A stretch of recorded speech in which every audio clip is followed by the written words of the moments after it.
Ladies and gentlemen, welcome along to another customer review from us. This time it is all about the Massey Ferguson Ideal 7 Combine, single rotary model. And to tell us all about it and how they've been getting on with it and the reasons why they've got it as well, we've got Anna Massey. I mean, for a start off, I mean, your surname, I mean, was there any other combine choice really with the, your surname Massey? There can't be really, can No, there? it had to be. Absolutely. That's it. And then I married a friar, so I made myself into Anna Massey Friar to make it even nearer. So you're Anna MF now? I am. There we go. MF, So yeah. you're strengthening that branding even more now. Absolutely. Right, Absolutely. So before we dive into the combine and sort of what you think of it, tell us a little bit about yourself and your farming business, please. Okay, yeah, well, we're combinable crop farmers, 500 acres, mainly producing milling wheat, seed crops, which tend to be oats and wheat, and spring barley and winter beans, and then oilseed rape as an additional break crop. Because we have always done seed crops for a long time, really, that's probably been one of the reasons why we've always run our own combine. Yeah. Because you need to obviously make sure you've got it very clean down between, different crops and things like that. So it's important you've got the control of it, really.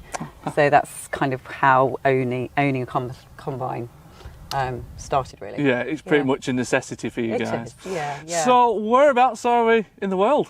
We are on the Derbyshire-Staffordshire border at a place called Sudbury. So nice part of the world, really. Absolutely, certainly picturesque around here. Start getting up. Probably we're on the borders, really, of arable farming. Just as you go, kind of slightly north, 10 miles out to Ashbourne, you're then kind of heading into the Peak District. Yeah. So, that's it. It's really mixed around here in terms of farming, isn't it? Yeah. Very mixed. But yeah, nice part of the world to be in. Okay, and what sort of soil types have you got as well? Soil types quite variable, actually. So we do variable from really heavy clays down at the top end of the farm down to really kind of sandy ground down at the bottom end. So we, because we've got such large fields, you can have massive variation from one end to the other. So it can be in just the one field. In just one field, so it can be quite challenging. And do you do any sort of like contract farming, any share farming or anything like that? Yeah, we do, which has kind of really come about in the last 10 years. I think because I mentioned we've always owned a combine, and I suppose people in the area, situations change, and people, there's one or two contractors that have changed what they were doing. So we just had one or two guys that came to us and said, would you like to do our combining for us? So over the last, I guess probably 6 years, we've taken on, we probably do somewhere in the region of another 400 or 500 acres on top of ours. All right. So we're heading towards around, depending on people's cropping, about 1,000 acres a year. Right. Yeah. Perfect. And harvest 2022, how's it going? I mean, we've been pretty, I would say, spoilt with weather almost. Yeah, well, we have really, considering what we've had for the last few years in this part of the world anyway. I mean, it can always be very different in different parts of the country, but certainly the last couple of years we've had quite a hit and miss harvest.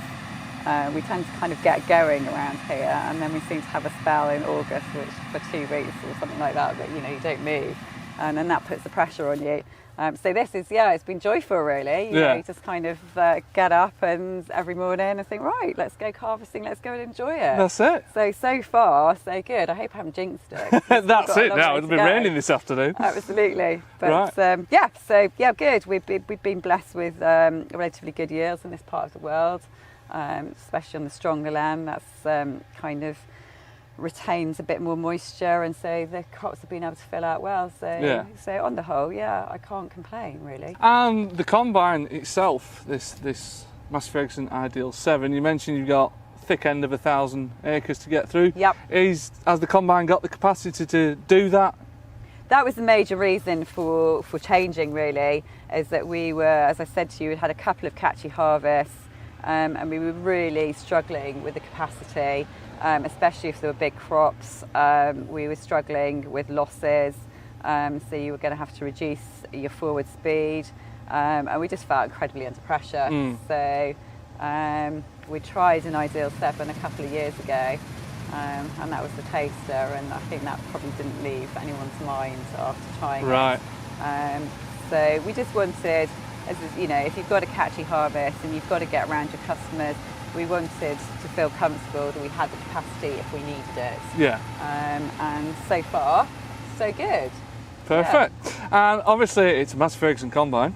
Do you have any other Massey Ferguson machines in the fleet? We do, yeah. We've pretty much been Massey Ferguson for all my farming life. So we've got a 7724, which we're standing next to, which does the majority of the cultivations and drilling work.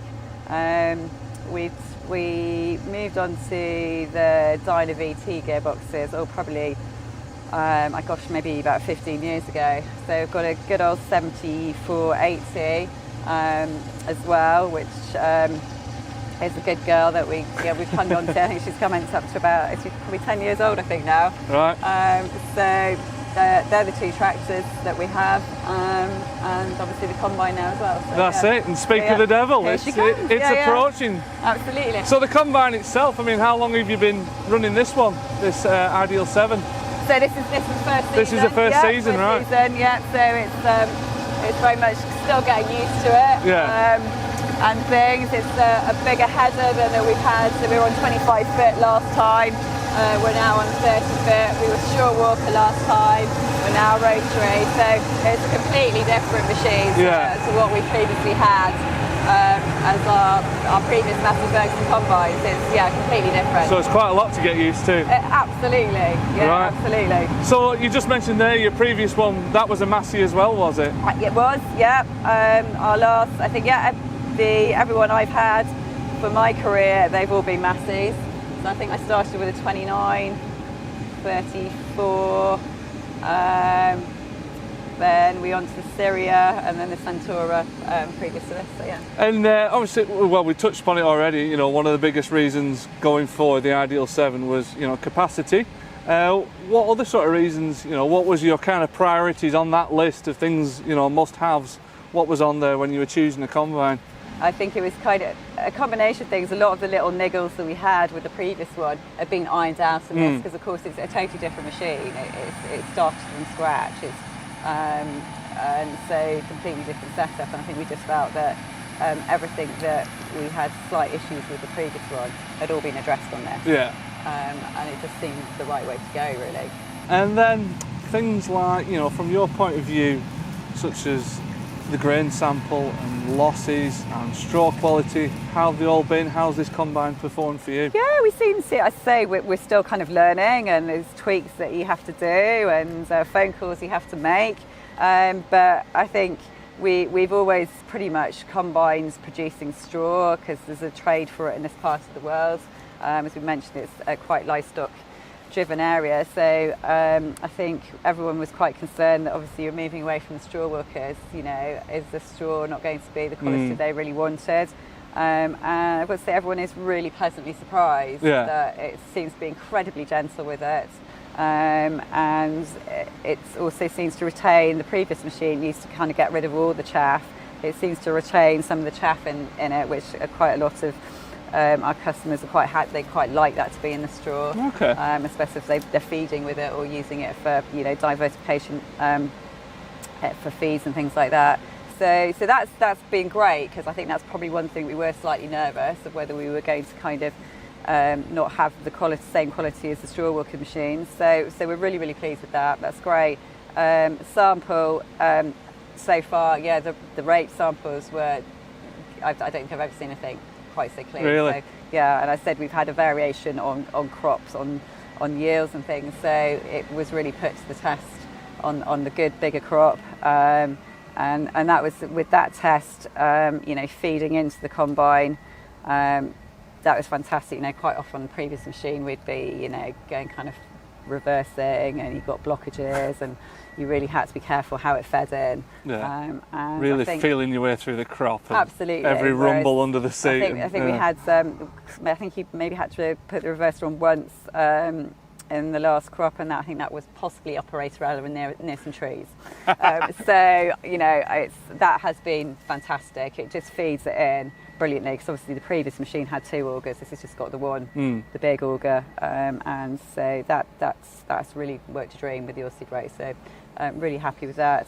Wheat samples, yeah, absolutely spot on. They're, you know, as clean. I obviously we've got the year with us, we've got the weather with us. It is nice and dry. We're bringing it in dry, which is fantastic. And losses, you know, they're spot on as well.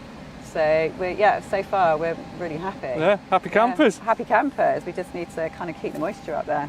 So we're combining, you know, through the night soon, won't we?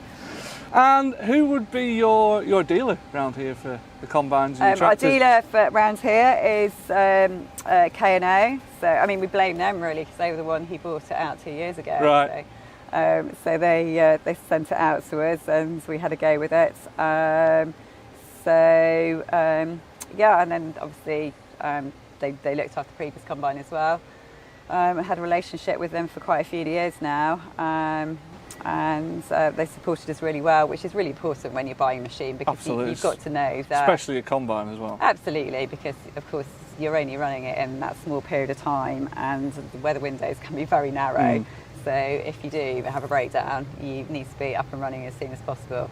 And they provide a fantastic service. We had a couple of breakdowns last year, and you know, they really worked incredibly hard to get all the parts to the combine, you know, in the early hours of the morning, and get the combine up and running as soon as we could. So we felt really comfortable that we knew we got the support there, which is, you know, really important. And similarly, having the field support from Massey Ferguson as well, you know, we've had that previously, and that is really helpful, that if you've got some tweaks and you don't quite know what to know, it's nice to know you've got a number, someone who come out and support you and say, no, I think you need to do that, or we'll look at that. So from both angles, from you know, Massey Ferguson and the dealer, we feel really well supported and feel comfortable. So that is obviously a huge part of making the decision of, you know, being with the brand. Perfect. Well, it looks like the combine might be kind of getting ready for you, because you're on corn carting duty today. So I'll let you get on. But thank you very much for your time. It's a great insight into, particularly, you know, the business case for the combine and why you went for it, which is great to hear. So I'll let you crack on. And I think what I'll do next, I'll go and jump on the combine with John, and we'll see what your operator has to say about it. So he's had a smile on his face for the last couple of weeks, so I hope it's good. Perfect. So he's probably got a bit more of the nitty gritty. So go and have a chat with him. No worries, Anna. Once again, thank you very much for your time. Thanks, James.